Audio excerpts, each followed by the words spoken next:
Good morning to all of you. Yes, it's another day that I am not there. So far, it's still looking like I will be gone for all of this week. Somebody's got to stay home with a little who can't go back to school. My son's feeling better though. He still has some COVID symptoms that keep popping up each day, some new ones, but then some of the old ones are getting better, so that's great too. He has a sense of taste back.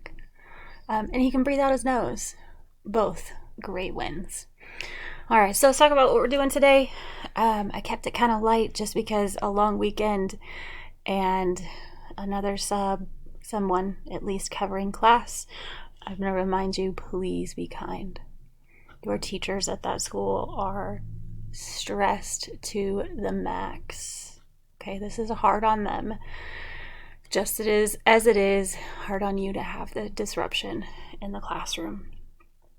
And I also don't enjoy this. I have never gone like this ever. So keeping it nice and light for today.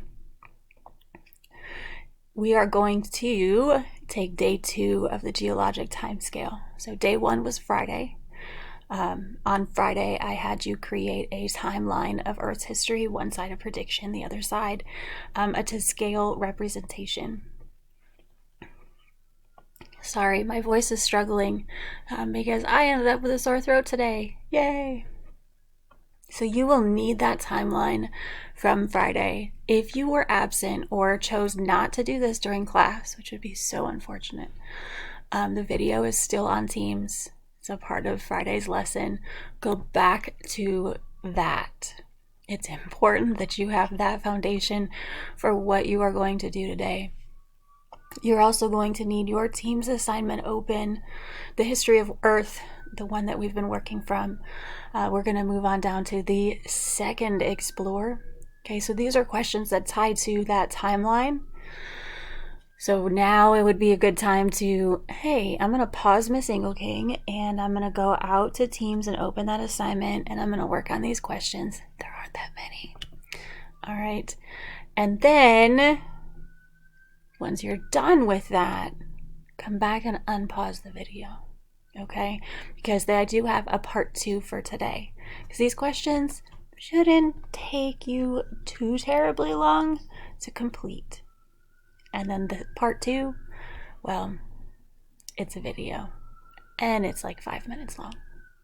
So look forward to that. But pause this, answer these questions, and then come on back.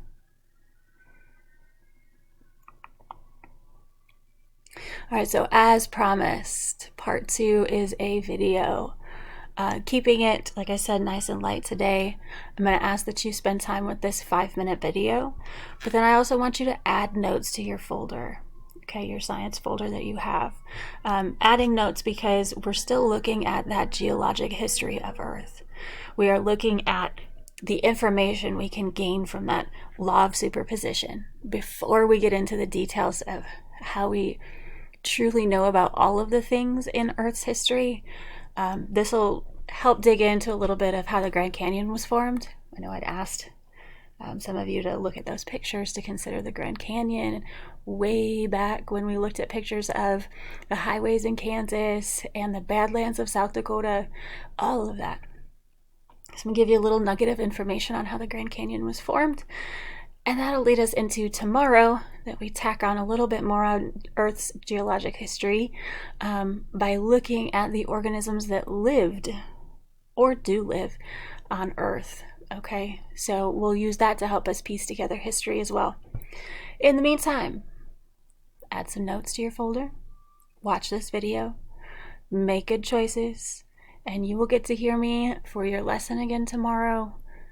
Please make me proud. Have a great Tuesday.